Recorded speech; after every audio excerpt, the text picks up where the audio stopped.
everybody, welcome back to Covers and Commentary, and welcome back to another episode of Drummer Reacts, one that I am so excited for because we watched the Stewart Copeland video before from Drumeo, and it was awesome. And this time around, it's another Stewart Copeland video, and it is a first-time listening video. My favorite from anything Drumeo makes. No offense to Drumeo, I love everything they make, but this is my favorite series they do because this time it is Stewart Copeland listening to Limp Bizkit. I'm really curious what this is going to be. I'll be curious how he ends the song, because that's always something that we've seen other drummers who do this struggling with. I'm guessing with it being Stewart Copeland, we're probably going to have him just figure it out on the fly, a la Chad Smith kind of thing. Probably going to have a decent amount of ride cymbal and some toms just because that's his playing style. I maybe throw some octopons in there, I don't know. Either way, I am so excited. So that's enough talking. Let's dive in and listen to Stewart Copeland play Limp Bizkit for the first time. All right. Oh, no. Oh, no. On rolling, baby. No, don't roll it. Don't roll it. Oh, maybe not. Lucky for you, I don't know shit. I don't know any songs.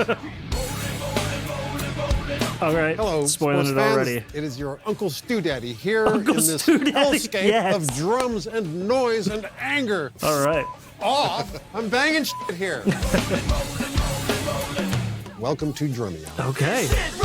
I'm excited. I'm so excited. So what's next? Next up, we're going to give you a song you haven't heard before. Okay. That's the hope. Where's my trusty drumstick? No. I think he's... Oh. He's stirring his... Okay, hit me with your mystery song. Just, do you realize, like, I don't even play these drumsticks that much, and there's, like, sawdust coming off the ends of these things, like, to stir, and then he went like, ugh, you can have, like, oh, man, that's just, ugh. Also, one thing I want to note, because somebody commented in one of my last videos where I called his play style, where he's holding the drumstick, I don't even have it right, where he's holding the drumstick like this, I called this traditional grip. The traditional, they played it like this so that you could march. It was a marching pattern because it was easier to play with the snare drum angled to do this.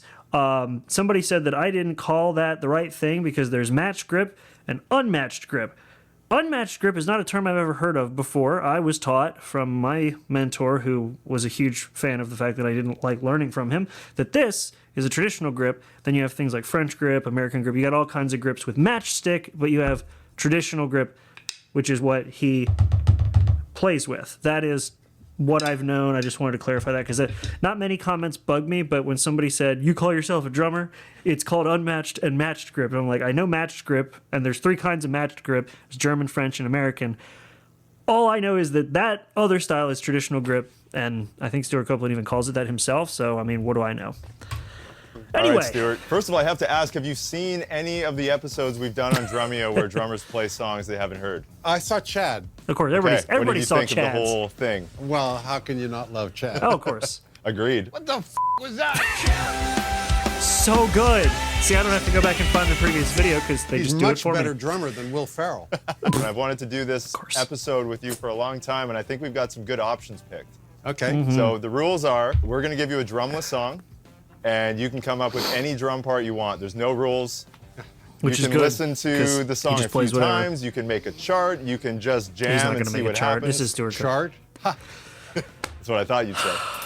At the end of the video, we'll play you the original version with the drums, and you can see how close you got or how creative you got. And I probably won't be that concerned either Yeah, way. I love exactly. it. All right, so I love Stewart Copeland's attitude. Like, it's a bad habit I got playing in the studio a lot as a session drummer, which is that you just lock in on a groove and only do minor alterations as the band requests, especially when you're doing things like I used to do a lot of drums for like little commercial jingles and things like that. It wasn't anything major. I wasn't playing full songs a lot of times. It was just little jingles that would go along with like a local insurance or car sales company and things like that. And I just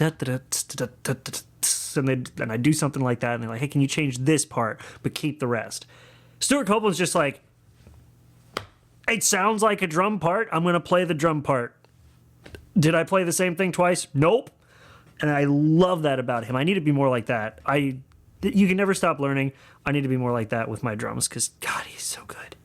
we've got a bunch of options prepped. If you know it, just give me the thumbs up, and we'll jump to the next one. Yeah. You ready? All right, let's Here is do it. our first choice. Lucky for you, I don't know shit. I don't know any songs. So many of you watching this series on YouTube Yeah. don't even play the drums, and there's no better feeling than kicking off the new year by taking that first step towards something you've always Exactly. wanted to do. Inside the Drumeo platform, we'll teach you how to get started with beginner lessons and courses, amazing teachers, and the best drumming community in the world. I'd love for you to try it out for free by clicking the link down in the description, and I hope you're excited to get behind the drum kit. I and make love that playing music Drumeo a ugly big part of sweater. your That's year. awesome. All right. All right, Oh Parker. no! Keep on rolling, baby. No, don't roll it. Don't roll it. Tom's. It's just.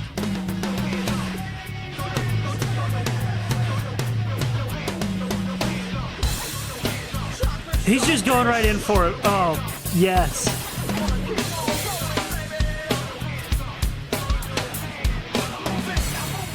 Oh, right on the high, from hi-hat to bell, right where it should be. It's an interesting transition.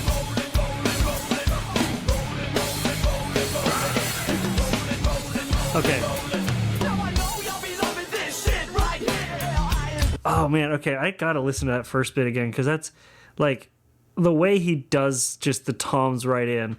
So he does get the transition from opening to chorus correct, and like I said, he's just playing it full on that beautiful bluebell ride. So he's got that going for him. The transition back was a little weird because he used one of the PSTXs up here, the little cheese wheel. And so like that, I want to listen to that again because he's really playing some odd times along with this.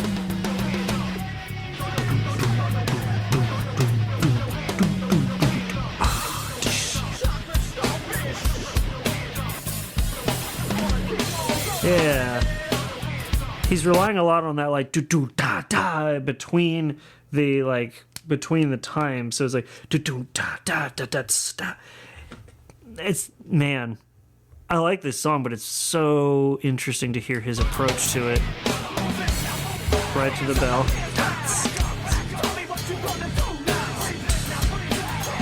Oh, I didn't even catch that the first time. He said da da da da da da on the ride cymbal. If you listen.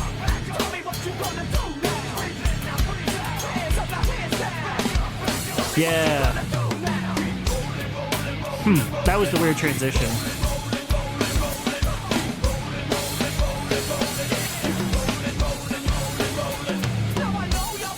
Okay, so he's using that like rolling, rolling, rolling. He's using that part as a point where he can do those like kind of sounds, which is an interesting approach to it. And then I guess where it's broken up with that rolling, rolling, roll. He's using that for those off time hits or for those not time keep style hits, and then for I guess the vocals where it's not repeating itself or it's not the same lyric over and over again.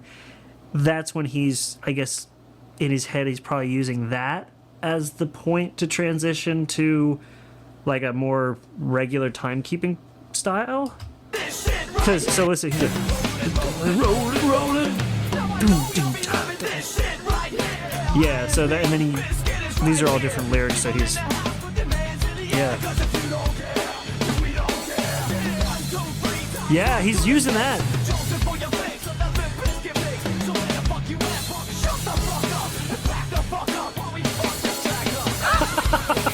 That was some intense playing there.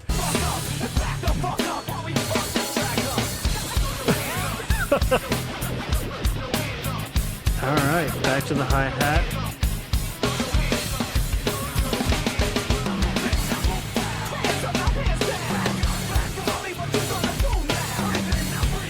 That's so good.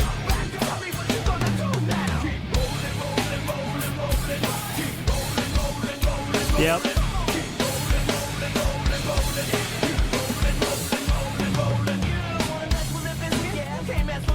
And brings it way down. Oh man, he did that transition beautifully.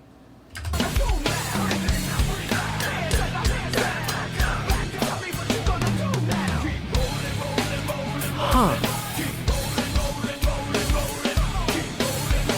Yep.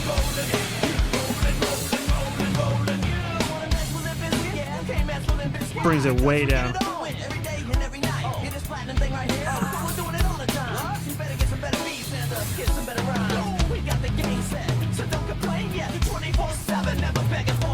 That's more Tom play than I was expecting.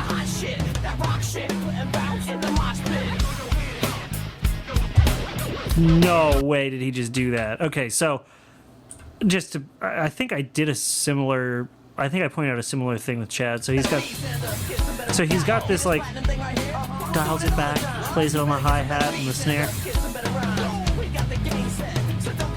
And then because it's a two-part sort of verse, he transitions seamlessly, might I add, from the hi-hat, snare, bass drum kind of play to just straight up all on the toms, no hesitation, and that's a perfect transition to the center half of this chorus.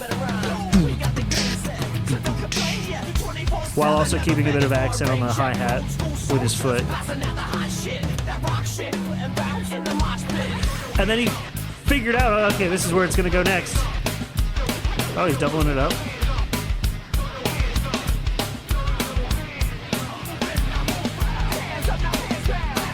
Oh.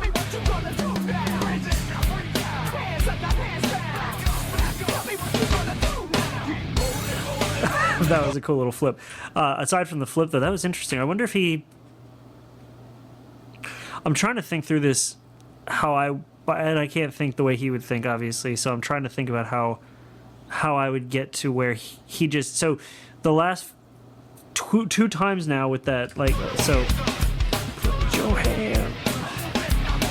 So for this part, the move in, now move out, the whole part with the chorus... The last two times he's done this, he has transitioned over to the ride cymbal, but this time he stayed on the hi-hat. I don't know if that's because he missed that cue or wasn't paying attention enough to catch the cue as it went past, and then once he realized where it was, he just stayed there for consistency's sake, or what. So I guess we'll get to that transition again and see where he goes from there.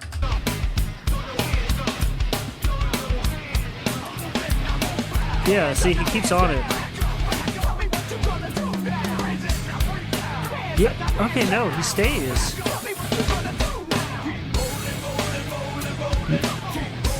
Wait a minute. Did he stay on the hi-hat before? Am I the one losing it? No, wait. No, he's... Tell me what you're gonna do. No, wait a minute. Okay, maybe not. I don't know. I'm actually lost now in the thought process of this entirely.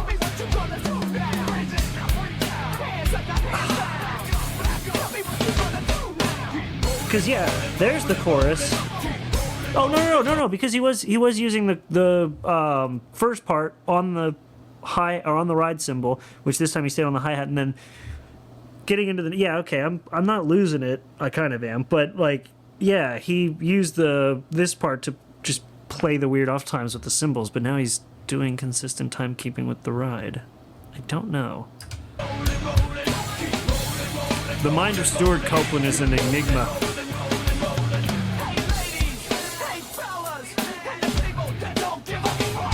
Okay.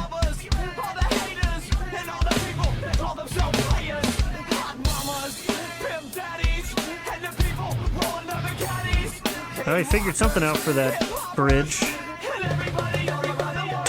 Oh no, those are octobans. Yeah, I was like, yeah, there we go. Yeah, so that bridge, he played around with that bridge quite a bit. So he's on the ride, and he did like a two cymbal and the snare transition. So like, and then back.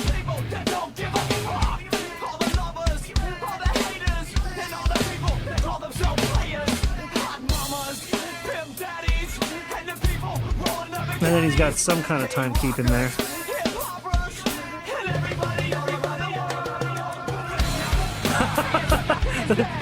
Oh!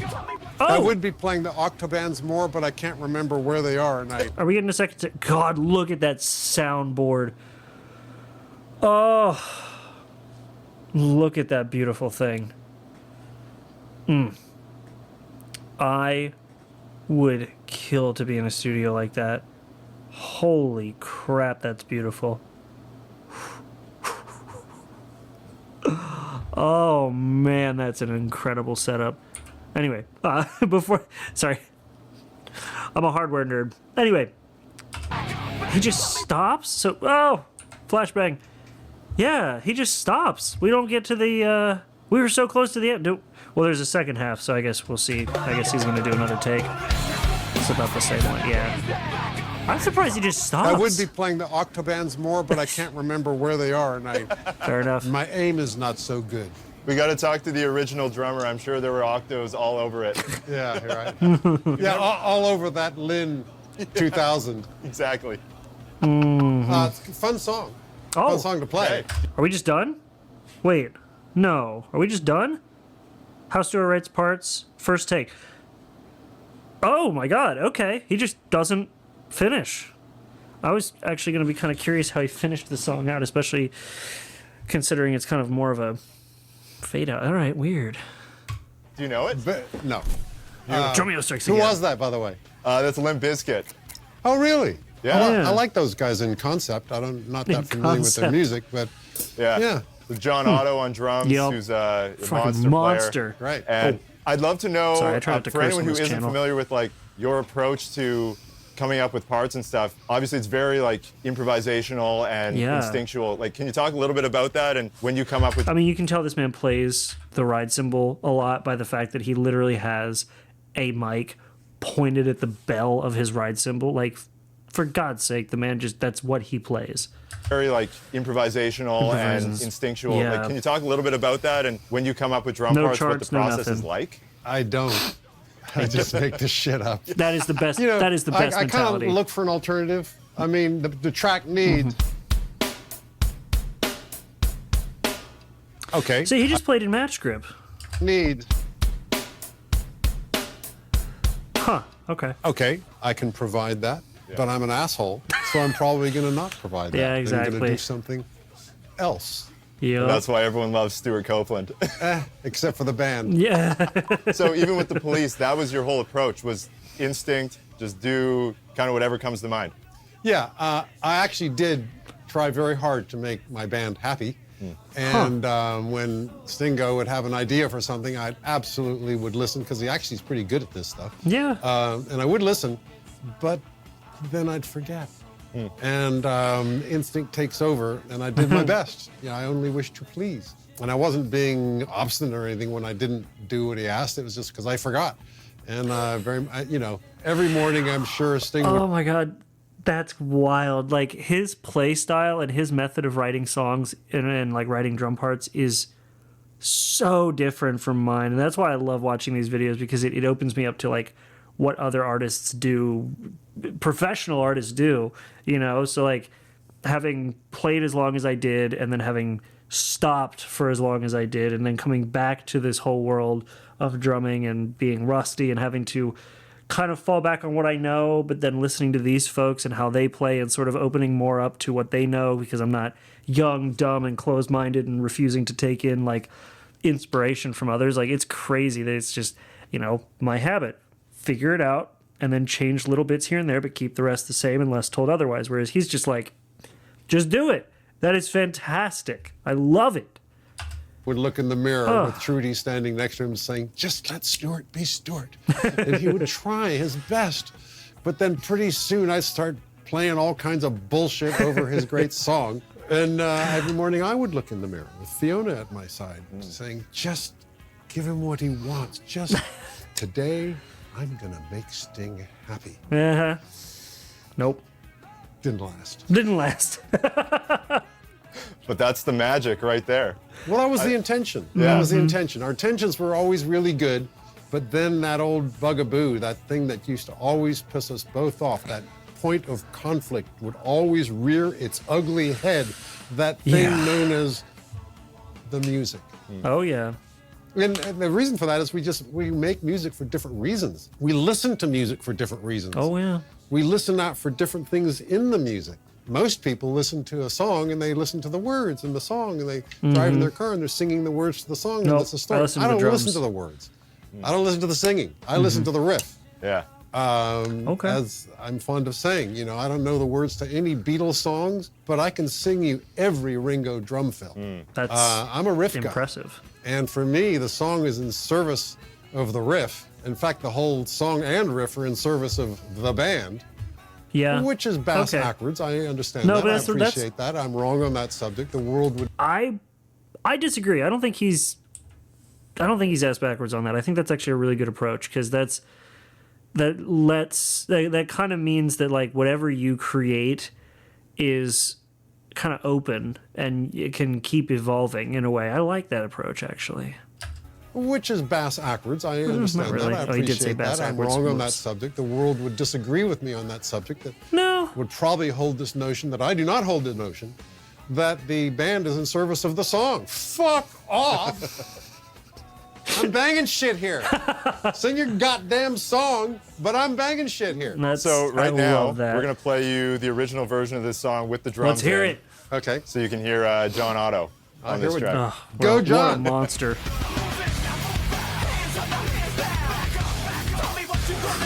Yeah. I love it. Oh yeah, he just did the snare with it. Yep. That transition with the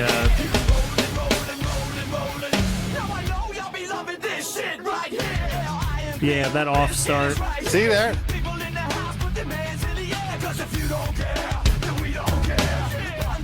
So good.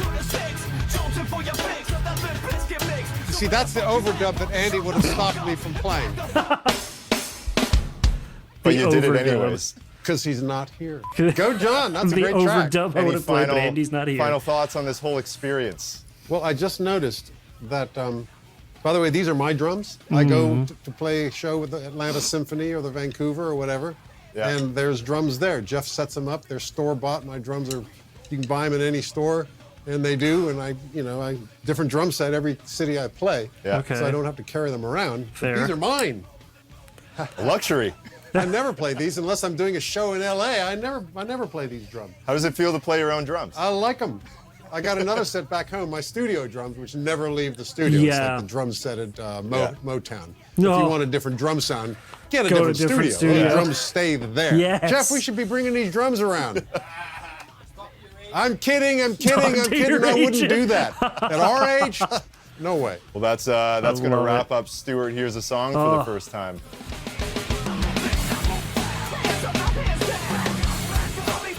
That was such a different experience than what we've had before.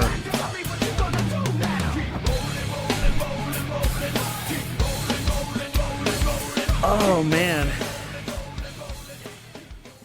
That was so different from what we've had in the past, cuz like in the past it's either been like the whole way through figuring it out on the fly like we had with Chad, or getting notes down, taking writing down sheets, getting an actual like layout of the song, figuring that out first, then playing the song a couple times and then having a final take. But this was so weird because you just had the song, his take on it, and it was all over the place but still somewhat coherent in a way, but different. Like, and I just see in the corner now that Mike Portnoy plays Burn It to the Ground for the first time. That might be another one we'll have to do, because I would love to see Mike Portnoy play Nickelback. That'd be cool. Anyway, no, this was a really interesting take because it was, again, it's nice to see all of these different music styles, these artists and their different stylings coming together and, getting to experience each of them differently. Because, like I said, I've been through, a decent amount of, NDA and non-NDA kind of like recording sessions where it's like jingles and some songs and some tracks that were burned at the stake because nobody wanted them after I finished them and all kinds of stuff. And then I just didn't play for a long time because I burned myself out. And so like now that I'm older and wiser and able to like, listen and be like, oh, but what if I actually like, take in what these other artists are doing? You see so many other styles, but also their approach. and the approach is what informs their style. So you have to kind of start in one place and get to another. That's really cool. Oh, what a blast. What a blast. Well, if y'all want to watch this video on its own without me talking underneath it, you can go ahead and check out the link in the description. I always put that down there, along with the artist's channel. In this case, I believe from last time, Stewart Copeland does have a YouTube channel, so I'll be linking that, and Drumeo, of course. And if you do want to support this channel and you like this video, maybe leave a like, and of course subscribe if you want to see more content like this. But otherwise, this has been a blast. I love watching Stewart Copeland play. I love watching any of these drummers who I've been, you know, following their band for years. I love seeing them perform, and I can't wait for more of it. So thank you all so much for watching this video, and I hope to see you all in the next video. Again, thank you so much for being here, and have a good one.